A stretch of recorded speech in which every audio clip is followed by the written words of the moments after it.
I'm very skeptical that there would be any early resumption of talks. That said, I think there could be talks in the future. I don't see any sign that North Korea is going to go back to this kind of nuclear testing.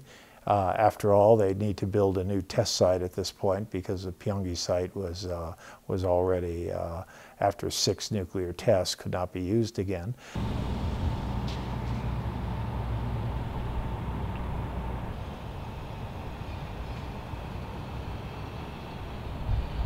Throughout these last 2-3 months of hope, there has never been any statement from the North Koreans about their preparedness in any kind of time frame that we could live with, their preparedness to give up all their nuclear weapons.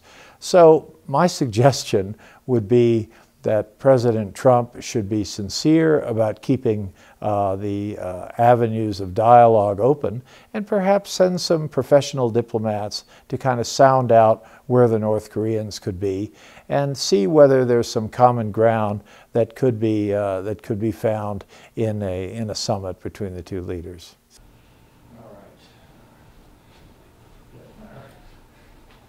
I think the basic problem with the entire endeavor was that the Trump administration never adequately prepared.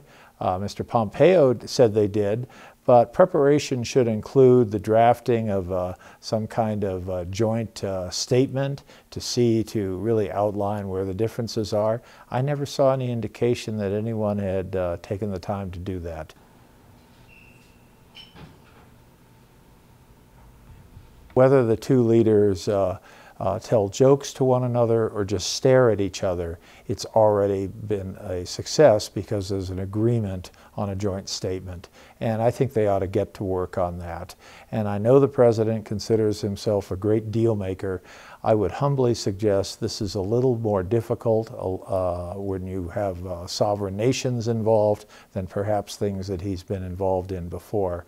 And certainly, if that summit is well planned, and if they know the results even before they sit down, all the credit will go to the President. So he needn't worry that somehow he'll have to share the credit with some low-level diplomat.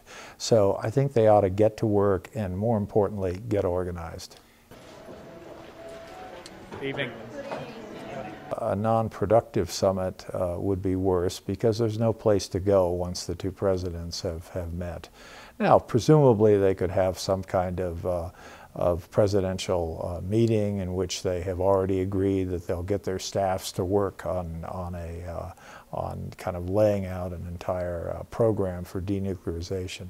But I think to go in there without any idea of what you're coming out with and to do so at the presidential level is frankly worse than having no summit at all. So